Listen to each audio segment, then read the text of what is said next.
What's up, SRL fans, and welcome back to another review video. This time we're going to have a look back at round 2 of season 5, the German Grand Prix around Hockenheim that took place last Saturday. The second round of our season 5 on F1 2019. So let's have a quick look at how things went around the Hockenheim ring. So qualifying went off, and it was Tim Vantik taking his second pole position in a row. Behind him it were the two McLarens of René van der Stappen and Ken Edwards, Jorge Carrera with a strong P4, then it was Nick van Gelder, Sandro Doulis in P6, Ivan Brito 7th, Rees-March out qualifying his teammate Sammy Rand in 8th and 9th, and Vasilis Bretsiotis in P10.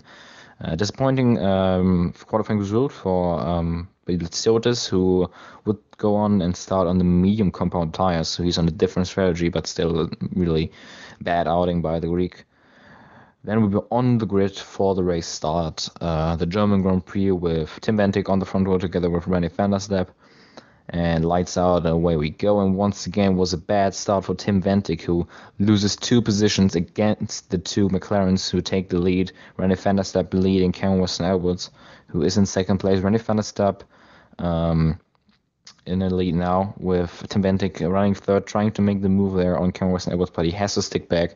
So another disappointing start there for Tim Vantik, the rookie, who seems to struggle on the start, on the getaway.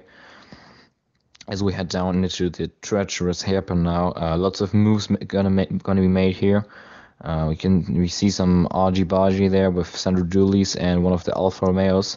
Doulis lost the position. He's down to P7, now P8.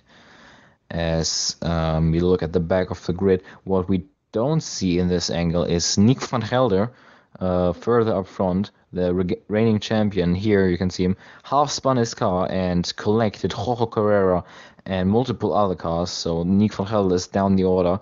What happened as well was Vasilis Bretsiotis, as you could see, hit the back of one of the Toro Rossos, it was Jure Marusic, and sent him spinning.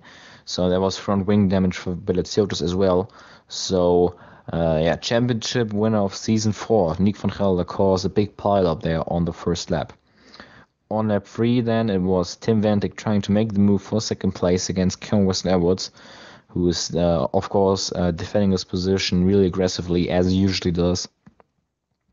And Tim Vantik had to stick back for now. And then on lap 4, it was finally time for Tim Vantik to go past Ken Edwards, as you can see here, just flips the DRS open and he passes him going into the hairpin. And on lap 5, it was drama for Sandro Doulis, who seems to have really a lot of struggles this season, as he lost his Ferrari coming out of the last corner. He is suffering front wing damage now, and he's going to lose a lot of positions. Sandro Doulis was running in a solid P5 at that point, but now he's going to drop all the way down the order again. So it's a really disappointing start for Sandro Doulis here in season 5. As we can see, the battle for the lead now, Tim Vantik against René van der Stappen, side by side. A little bit of contact was made on the exit of the hairpin corner. They're heading side by side into the Mercedes arena now, as they make some more contact going into this corner here, and Tim Vantik had to overcorrect his car, and he moved off the track, giving René van der Stappen the lead back. On lap 6 was another spin for Nick van Gelder, who seemed to struggle a lot with the rear grip of his Red Bull racing car. So Nick van Gelder dropped some more positions down the order. He also suffered some front wing damage, forcing him to pit. After the pit stops, it was René van der Stappen leading from Ken Edwards and Tim Vantik in P3. Dion Stahl is staying out. As we can see, a switch for position here with Ken Edwards passing René van der Stappen, because Edwards seems to be the quicker McLaren at this stage of the race. But that position will change again 2 laps later when René van der Stappen passes Ken Edwards into the hairpin corner. So another switch for position there between the two McLarens, who are trying to defend their position against Tim Vantik, who's trying to get by Ken Edwards here now on lap 17. He gets forced off the track, and now he loses his Renault car under acceleration, makes slight contact with the barrier, but that was enough to break the Dutchman's front wing, and that forced Tim Vantik to pit here. and he's going to lose multiple positions, so that's the chance for victory gone for Tim Vantik, the rookie, the pole sitter, for the second time in a row. And Cameron Edwards now once again got by René van der Staap going into the hairpin, while we're looking at Tim Vantik in the wall. Dion Stahl made a great strategy call, staying out longer. He moved up a lot of positions, trying to get past Samuel Brandt now for P4. Both of them made contact. Samuel Brandt moved over under braking, hit the Ferrari of Dion Stahl, and Dion Stahl was sent to the spin. Samuel later received a qualifying ban for the next race for this accident.